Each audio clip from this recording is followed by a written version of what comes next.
पुणे से संदिग्ध आतंकी गिरफ्तार किया गया। महाराष्ट्र एटीएस ने इसको अरेस्ट किया है। जुबैर हंगरकर के रूप में इसकी पहचान हुई है और यूएपीए के तहत इस संदिग्ध आतंकी की गिरफ्तारी हुई है। कुछ दिन पहले ही एटीएस ने ये छापेमारी की थी। पुणे के कोंडवा इलाके में बड़ी छापेमारी एटीएस की तरफ से की गई थी और अब जब नए सबूत मिले तो उनके आधार पर महाराष्ट्र एटीएस ने इसे पकड़ा है। तो संदिग्ध आतंकवादी गिरफ्तार किया गया है। महाराष्ट्र एटीएस की ये बड़ी कामयाबी है। जुबैर हंगरकर के रूप में इसकी पहचान फिलहाल की गई है और यूएपीए के तहत संदिग्ध आतंकी की गिरफ्तारी यहाँ पर की गई है। तो तस्वीरें भी आपको दिखा रहे हैं उस छापेमारी की और किस तरह से ये गिरफ्तारी हुई है। लेकिन कुछ दिन पहले ही एटीएस को कई सूचना इस मामले में मिली थी और उसके बाद एक के बाद एक कई छापेमारियों का दौर चला था। खासकर पुणे का जो कोंडवा इलाका है वहां पर एटीएस ने बड़ी छापेमारी की थी और अब ये गिरफ्तारी। यही वो कोंडवा जगह है जहां मेरे पीछे आप देख सकते हैं। यहाँ कोंडवा में जिस तरीके से एटीएस ने पूरी तहकीकात की थी, उसके अंदर जो जुबैर हंगरकर नाम का एक व्यक्ति जिसके ऊपर उपा के अंतर्गत अभी कार्रवाई की गई है। उपा मतलब गैर कानूनी क्रियाकलाप प्रतिबंधक अधिनियम 1967 की ये जो धारा है, इसके अंतर्गत ये जुबैर हंगरकर के खिलाफ ये कार्रवाई की गई है।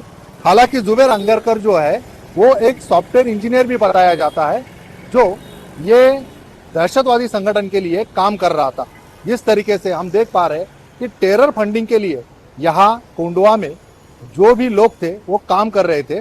हालांकि कोथरूड में एक बाइक चोरी हुई, उसके अंतर्गत जिन पे कार्रवाई हुई वो 2 से 4 लोगों में एक डॉक्टर था हड़पसर के नोबेल हॉस्पिटल में, वो यहाँ के कोंडवा के कुछ लोगों के साथ जुड़ा हुआ पाया गया और यहाँ से एटीएस ने पूरी तहकीकात की, मालूमात की। उसके बाद में जो कार्रवाई हुई उसके अंदर जो जुबैर हंगरकर है वो सॉफ्टवेयर इंजीनियर जो है वो सामने आया है और वो दहशतवादी संगठन के लिए काम करता था।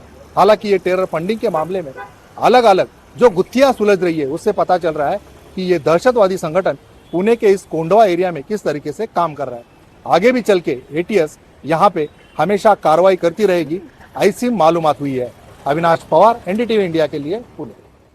तो अभी देखिए इस मामले में इस गिरफ्तारी के बाद अब एटीएस की जो जांच आगे बढ़ेगी और जाहिर तौर पर वो इस बात को भी तलाशेंगे कि इसके सहयोगी कोई और भी यहाँ पर हो सकते हैं क्या, किस तरह के मंसूबे ये लोग यहाँ पर पाल रहे थे। जुबैर हंगरकर इसका नाम बताया जा रहा है जिसका जो यूएपीए के तहत संदिग्ध आतंकी बताया जा रहा है। इसकी गिरफ्तारी यहाँ पर हुई। अब क्या मंसूबे पाले ये लोग बैठे थे, क्या साजिशें यहाँ पर रच रहे थे, तमाम चीजें जांच में आगे आएंगी। राहुल हमारे साथ जुड़े, हमारे सहयोगी। राहुल बताइए, कुछ बरामदगी भी हुई है क्या इसके पास से, इसके बारे में और क्या पता चला है, क्या यहाँ पर कर रहा था, क्या इसके मंसूबे थे, क्या इरादे पाले बैठा था?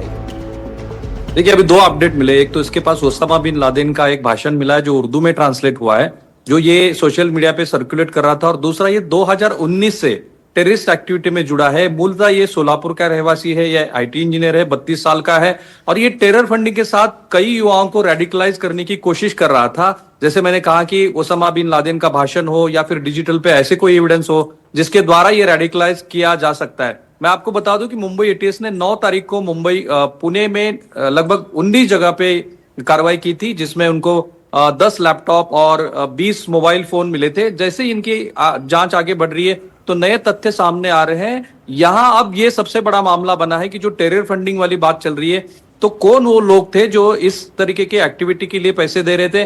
जैसे मैंने कहा कि ये सोलापुर से है और उसको पुणे रेल स्टेशन पे पकड़ लिया गया है, तो अभी उसकी तफ्तीश चल रही है। जी, बहुत बहुत शुक्रिया राहुल कुलकर्णी आपका इस तमाम जानकारी के लिए। तो जुबैर हंगरकर नाम के संदिग्ध आतंकवादी को गिरफ्तार कर लिया गया।